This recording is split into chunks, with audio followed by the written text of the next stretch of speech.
উনি বলেন আমরা আওয়ামী লীগের নেতারা 20,20,000 প্যাকেট বানাইছিলাম বিরিয়ানির, দামি দামি গোশ দিয়ে 20,000 প্যাকেট বানাইয়া দাওয়াত দিয়েছিলাম। 20,000 মানুষ পাই নাই, 20,000 প্যাকেট বিরিয়ানি দেব, 8,000 ভাড়া দেব, তারপরও 20,000 প্যাকেট নেওয়ার মতো মানুষ পাইলাম না। আর আহমদ শফি সাহেব কেউরে 20 টাকাও দেয় নাই, শাপলা চত্বরে কয়েক লক্ষ মানুষ জমা করেছে। এতেই প্রমাণ করে কারা কত বড় নেতা। আপনাদের মনের আড়ালে এভাবে ডাহি দিয়ে কয় ভাই এটাকে উঠবেন না, বয়ানের পরে নিচে কি আছে কেউ দেখবেন না, একজনও যাবেন না, কি আছে না দিয়ে যাবো না, এমনি রয়েছে কেউ দেখে না, ডাকিয়ে দেওয়ার পরে যদি কেউ দেখবেন না তাহলে না দিয়ে যাবোই না। মোহাম্মদ এত তাড়াতাড়ি অত দূর যাইতে পারতেন না। আল্লাহ কয় বন্ধু মন খারাপ হয়েছিল ওই মিটিং এর পরে, এখন কি তুমি খুশি? ও বন্ধু তুমি এত তাড়াতাড়ি ইটালি যাইতে পারতে না, তোমার কাছে সেই পরিমাণ যানবাহন নাই, তুমি রুম যাইতে পারতে না, তুমি এমান যাইতে পারতে না, তুমি দুবাই কাতার যাইতে পারতে না, এত তাড়াতাড়ি ওর আবু জাহেলি তোমার দাওয়াত পৌঁছাই দিয়েছে। আল্লাহু আকবার। যে নিবেবে ধর্মের বাতি তার মাধ্যমে ধর্মের বাতি আমি জ্বালাইয়া দিব, যেই বাতি আল্লাহ জ্বালায় সেই বাতি কেউ নিবাইতে পারে না, নিবাইতে গেলে আরো ছড়াইয়া যায়। ইংরেজরা 80,000 মাদ্রাসা বন্ধ করেছিল, বর্তমানে বাংলাদেশে কি 80,000 মাদ্রাসা? কথা বলেন, এই উপমহাদেশে 80,000 মাদ্রাসা, আমাদের বাংলাদেশে ঢাকা বোর্ডে 23,000 মাদ্রাসা, আরো তো রয়েছে উপমহাদেশ বলতে পাকিস্তান, ভারত, বাংলাদেশ, তারপরে ও পাশে বার্মা, শ্রীলঙ্কা, মালদ্বীপ, এটা ভুটান, এগুলো সব মিলে ছিল কি বলা উপমহাদেশ। এর ভিতরে এখন হাজার হাজার মাদ্রাসা হয়েছে, বিশ্বে এখন 2 কোটির উপরে হাফেজ আছে। জোরে কন্যা আলহামদুলিল্লাহ। আরে আসল মানুষ যদি দেখতে হয়, মানবতা যদি শিখতে হয়, তাহলে কোরআনের কোর্স থেকে মানবতা শিখতে হয়, কোরআনের কোর্স থেকে মানবতা শিখতে হয়। আমার মাদ্রাসার ছাত্ররা গালাগালি করে না, কথা বলেন গালাগালি করে? আমি মাদ্রাসায় তো আসছি, আসার সাথে সাথে 2 রকম সাক্ষাৎ পাইছি। ওই যে বাজার মেলছে, বাজারের মধ্যে দিয়ে আসার সময় 2 রকম সাক্ষাৎ পাইছি। মাদ্রাসার ছেলেরা যারা, তারা উকি মেরে দেখে মিষ্টি সুরে একটা সালাম দিয়েছে, আসসালামু আলাইকুম হুজুর, কেমন আছেন হুজুর, আমাকে আমার আওয়াজটা কি শোনা গেছে হুজুর? আবার ওই জায়গায় আর এক দলের সালাম হয়েছি, আসসালামু আলাইকুম, কোন জায়গায় চাইছেন কাকা? এবার আমি বুঝছি তোর মাও বিয়াদব, তুইও বিয়াদব, তোর আব্বাও বিয়াদব, যে জায়গা পড়িস সে জায়গা আদবের কোনো প্রশিক্ষণ নাই। কতক্ষণ ঠিক ঠিক না? আমার ছাত্ররা মিষ্টি ভাষায় সালাম দেয়, মুসাফা করে নরম সুরে, আসার সাথে সাথে আমার বিভিন্ন খেদমতের কথা জিজ্ঞাসা করে, কারণ তারা কোরআনের থেকে আদর্শ পেয়েছে। আল্লাহ পাক বলেন লাকাদ কানা লাকুম ফি রাসূলিল্লাহি উসওয়াতুন হাসানা, মুহাম্মদুর রাসূলুল্লাহর মধ্যে রয়েছে তোমাদের উত্তম আদর্শ। আমি মাঝে মাঝে বলে থাকি, পদ্মা সেতু ছাড়ার আগে মাত্র 2 থেকে 3 মাস আগে আমি ঢাকায় যাইতেছিলাম মাহফিলে, ফেরিতে পার হইতেছি, আমার গাড়িও ফেজে যাই ফেরিতে, আর একজন এমপির গাড়িও সেই ফেরিতে। এমপির ড্রাইভার আমারে দেখে সেন্সে, আমার সাথে কথা কইতেছে, একটু ভীত সন্ত্রস্ত। আমার ড্রাইভারে খুঁজে কয় কি মৌলানা নাসির সাহেব? কয় জি। কয় ওনাকে, ওনার বয়ান আমার স্যার খুব শোনে, স্যার উপরে কেবিনে আছে, আমি কি একটু স্যারকে বলবো হুজুরের সাথে সাক্ষাতের কথা? আমার ড্রাইভার কাজে তাই তো ভালো হয়, উনি যে স্যাররে বলছে, স্যার মৌলানা নাসির সাহেব হুজুর যে হুজুরি বয়ান শোনেন, উনি ফেরিতে আছে। বলার সাথে সাথে খবর দিয়েছে, আমার ডাইকে নিয়ে গেছে। এক জায়গায় বসে অনেক গল্প করলাম। স্যারের বাড়ি গোপালগঞ্জের কোটালীপাড়া, নাম তার কাজী ফিরোজ রশিদ। ঢাকা গত টার্মে, এই টার্মে কোন আসনে হয়েছে জানি না, গত টার্মে ঢাকা 5 আসনের এমপি ছিলেন। 1 নম্বর পাকা আমলিগ, বংশধরে আমলিগ, শেখ হাসিনার সিটেই তার বাড়ি, কোটালীপাড়া তার বাড়ি। এই ভদ্রলোক জাতীয় সংসদে দাঁড়ানো বসা আছেন, অধিবেশন চলতেছে। তার ভিতরে বাংলাদেশের নাম বলবো না, একজন স্বনামধন্য একটা দলের মুরব্বী নেতা, উনি দাঁড়াইয়া আহমদ শফি সাহেব হুজুরকে গালি দিছে, আহমদ শফি সাহেব হুজুরকে নিয়ে ব্যঙ্গ করছে। আহমদ শফি সাহেব হুজুরে কয় তেঁতুল হুজুর, কয় তেঁতুল দেখলে যেমন জিভে পানি আসে, আহমদ শফি সাহেব নাকি মাইকে দেখলে এরকম পানি আসে। ব্যঙ্গ করার সঙ্গে সঙ্গে আর কোন এমপি নয়, কাজী ফিরোজ রশিদ সাহেব সঙ্গে সঙ্গে দাঁড়িয়ে গেলেন, দাঁড়িয়ে বললেন মাননীয় স্পিকার, সম্ভবত এমপি মহোদয় জীবনে কোনোদিন মাদ্রাসার বারান্দায় পাড়া দেয় নাই, আলেমুল আমাদের সম্পর্কে জানে না, তারা কত বিনয়ী, তারা কত ভদ্র। আমি এই জাতীয় সংসদে চ্যালেঞ্জ করে বলি, হাই সেক্টর থেকে নিয়ে হাই স্কুল থেকে নিয়ে বিশ্ববিদ্যালয় পর্যন্ত সারা বাংলাদেশের সমস্ত স্কুল কলেজ বিশ্ববিদ্যালয়ের ছাত্রদের রক্ত পরীক্ষা করবেন। যারা ওই সময় এইটা শুনেছেন, বক্তব্যটা ইউটিউবে শুনেছেন, তারা সাক্ষী দিতে পারবেন। এটা ইউটিউবে সার্কুলার হয়ে গেছে, ফেসবুকে চলে আসছিল।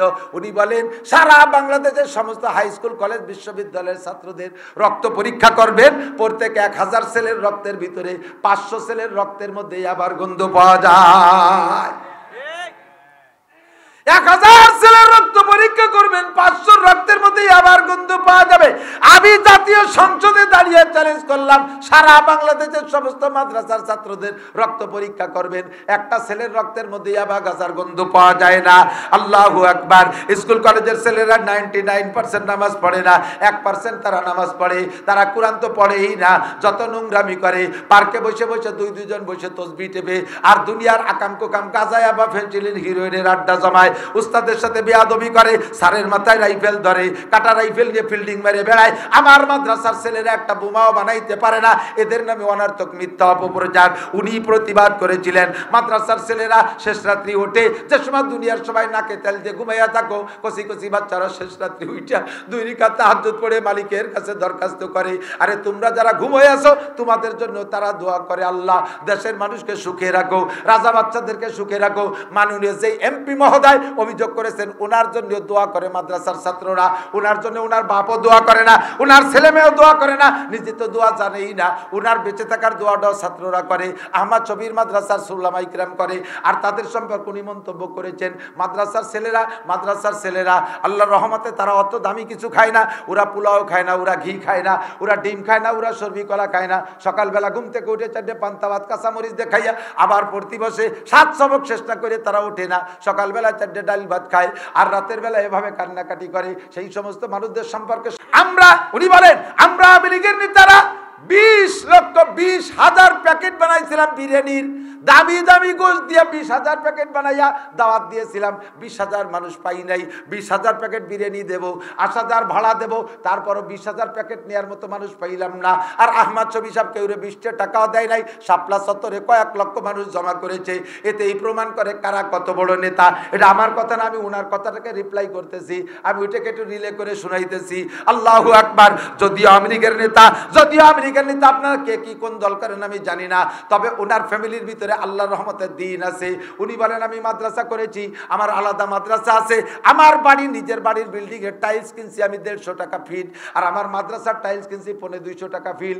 কারণ আমার টাইলসের উপরে বৈশা আমি গুনাহ করব, নামাজ কালাম পড়বো না, দুনিয়ার আড্ডা ফাড্ডা মারবো, আর আল্লাহর কোরআন পড়বে মাদ্রাসার টাইলসের উপরে। কাজে আমার টাইলসের চাইতে মাদ্রাসার টাইলস দামি হইতে হবে। আমার বাসায় 65 টাকা দামের চাউলের কেজি খাই, আর আমার মাদ্রাসার ছেলেদেরকে আমি 75 টাকা দামের কেজির চাউল খাওয়াই। কারণ আমরা চাউল খাইয়ে দুনিয়ার আকাম কুকাম করব, আর তারা চাউল খাইয়ে আল্লাহর কোরআন পড়বে। তাদের সব কিছু আমার চাইতে ভালো হইতে হবে। আমার ছেলেদেরকে আমি সপ্তাহে 2 বার বিরিয়ানি খাওয়াই, আমি তাদেরকে ডেলি 2 বার ডিম খাওয়াই, তাদের আমি সর্বি কলা খাওয়াই। কারণ যেগুলো আমি খাবো তা তাদেরকেও খাওয়াবো, আমার চাইতে দামি তা তাদের খাওয়াবো। এই দরদ ভিতরে উলামায়ে কেরামের সাথে সম্পর্ক থাকার কারণে উলামায়ে কেরামের পক্ষে কথা বলে, কথা কোন ঠিক কি ঠিক না? আর উলামায়ে কেরামের বিপক্ষে যারা কথা বলে, আল্লাহ পাক রব্বুল আলামিন কুরআনে কারীমের মধ্যে বলেন, উতুল্লিম বাদা যালিকা জানিম। নবী পাকের মজলিসের ভিতরে হুজুর বয়ান করতেছেন, এক বুড়ো লোক মাঝখানে বসে খালি উল্টো পাল্টা, একবার এদিক ফিরে বসে, একবার ওদিক ফিরে বসে, এর সাথে ঝগড়া বাঁধায়, ওর সাথে খুশাখুশি করে, পিছনের দিক ফিরে বসে থাকে, পুটপুট করে বাদাম খায়, চানাচুর খায়, এই টালটু বাল্টু করে। হুজুর মোটে ওয়াজার করতে পারতেছে না, হুজুরের জিব্বে শুকিয়ে আসতেছে। জিব্রাইল এসে কয়, হুজুর আজকে ওয়াজের রস নাই কা? হুজুর কয়, কি ওয়াজ আসবে কোন যাইতে? সব মানুষ বসে রয়েছে, ওই মাঝখানে ওই বুড়ো শয়তানটা জ্বালা আমি ওয়াজ করতে পারতেছি। হুজুর কয় যে বুড়ো শয়তানটার নাম কি? কয় যে ওর নাম ওলীদ ইবনে মুগীরা। ওর নাম কি? ওলীদ ইবনে মুগীরা। হুজুরে বলতেছেন জিবরাইল, আপনি চেনেন ওর? হ্যাঁ, আমার বাদশাহ চাঁদের সাথে, ও তো বহুত পুরনো বুড়ো, চিনি মানে। কয় যে হুজুর ওর আসল অবস্থা জানেন? কয় না, আসল অবস্থা জানি না। আসল অবস্থা হলো ওর জীবনে 9টা দোষ আছে। কয়টা? এই 9টা দোষকে সম্মিলিতভাবে আল্লাহ তাআলা আজকে সূরা কলমের ভিতরে বর্ণনা করেছেন। ওই সূরাটা আজকে আপনার কাছে নাজিল করতে আসছি। ওর ভিতরে 9টা দোষ আছে। 9 দোষের ভিতরে 1 নম্বর দোষ হলো উতুল্লিম বাদা যালিকা জানিম, ও হলো হারামজাদা জারোর সন্তান। ও পরিচয় দেয় ওর নাম ওলীদ, ওর বাপের নাম মুগীরা। অরিজিনাল ওর বাপ মুগীরা না, মুগিরার জন্মদাতা না, মুগিরার স্ত্রীর পেটে জন্ম নিয়েছে, তবে ওই স্ত্রীর সাথে মিলন করেছিল মুগিরার গোলাম, সেই মিলনে জন্ম হয়েছে, সেই মিলনে যে গর্ভ, সেই গর্ভের সন্তান হলো ওইটা। ওর নাম অলিদ, বাপের পরিচয় দেয় মুগিরা, অরিজিনাল মুগিরা ওর বাপ না। ওর জিন্দেগিতে 9টা দোষ, তার ভিতরে একটা দোষ হলো উতুল্লিম বাদা জালিকা জানিম, 1 নম্বর হলো হারামজাদা জারুর সন্তান। এবার জিবরাইল কা হুজুর শুধু এই একটা না, কিয়ামত পর্যন্ত উলামায়ে কিরামের সাথে, ধর্মের সাথে, মাদ্রাসার সাথে, মসজিদের সাথে যারাই বেয়াদবি করবে, যারাই বিদ্রোহ করবে, আপনি যদিও বলতে না পারে, আপনার উলামায়ে কিরাম সামনের পর বলতে না পারে, তবে জেনে নিয়েন তাদের জন্মের মধ্যে কোনো না কোনো দোষ আছেই আছে। জন্মের দোষ না থাকলেই ধর্মের সাথে বিদ্রোহ করতে পারে না, কোরআনের প্রতিষ্ঠার সাথে শয়তানি করতে পারে না, উলামায়ে কিরামের সাথে আদাওয়াতি করতে পারে না। যার জন্মের মধ্যে দোষ আছে তার এই স্বভাব। ইমাম আবু হানিফা ছাত্রদেরকে নিয়ে বসে, ছাত্র হলো আবু ইউসুফ মোহাম্মদ, ইমাম জুফার, এরকম জলিলুল কদর ইমাম, এনাদেরকে নিয়ে আসরের পরে বসে পাহাড়ের পাদদেশে ছায়ায় বসে ফিকহি আলোচনা করতেছেন, মসলা মাসাইলের আলোচনা করতেছে। এর ভিতরে গোল হয়ে বসে বয়ান করতেছে, এর মধ্যে পাশের মাঠে পোলাপানটা খেলাধুলা করতেছে, এদের একটা বল উড়িয়ে এসে ওই ক্ষেত্রার মধ্যে হুজুরকে মধ্যে পড়ছে, পড়ে একবারে হুজুরের সাথে একবারে হুজুরের সাথে গাই খাতি খাতি আস্তে থেমে গেছে। মাঝখানে রয়েছে বলটা, 22 জন প্লেয়ার আইসে উকি মেরে দিয়ে বল কেউ নিতে আসতে সাহস পাচ্ছে না, এক একজন করে পাঠায়, তুই যা। ও কাছে যে দেখে যে ইমামে আবু হানিফা, ইমামে আবু ইউসুফ, ইমাম মোহাম্মদ, আবার ভয়তে হবে না, আজকে খেলা হবে না। একে একে 21 জন ফেল, 22 নম্বর প্লেয়ার কয় ওই রকম মেসি বানা করলি বল খেলা হবে না, বেলা তো চলেই গেল।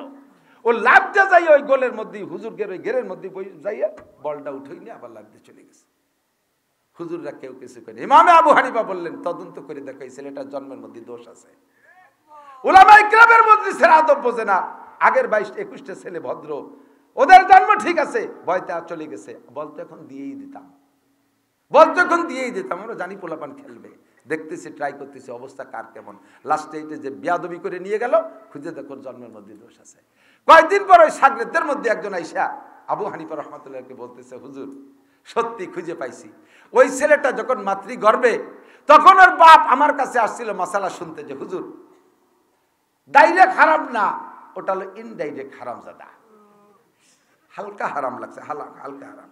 ওর বাপও ঠিক আছে, মাও ঠিক আছে, বৈধ মা বাপের সন্তান, তবে সমস্যা হয়েছে ও গর্ভে থাকা অবস্থার বাপ এসে আমার কাছে মাসালা জিজ্ঞেস করছে, হুজুর আল্লাহ তো কোরআন শরীফে নিষেধ করছে মাসিক অবস্থায় স্ত্রীকে ব্যবহার করা জায়েজ নাই, আমি তো মাসিকের মধ্যে ব্যবহার করে ফেলাইছি, সম্ভবত ওই মাসিকে গর্ভ ধারণ করছে, এইটির মশালা কি? হুজুর বলে এটা তো কবিরা গুনাহ করছেন। তো হুজুর বলেন যে ওই নিষেধাজ্ঞার ভিতরে স্ত্রীকে মাসিকের ভিতরে ব্যবহার করা নিষেধ, সেই নিষেধ হারাম অবস্থায় সেটাকে মিলন করে জন্ম দিয়েছে বিদায় ওটা ডাইরেক্ট হারাম দাদা না, ওটা আংশিক হারাম হয়ে গেছে, যার কারণে এতটুকু বেয়াদবি করে হুজুরকে মধ্যে বল নিতে পারছে।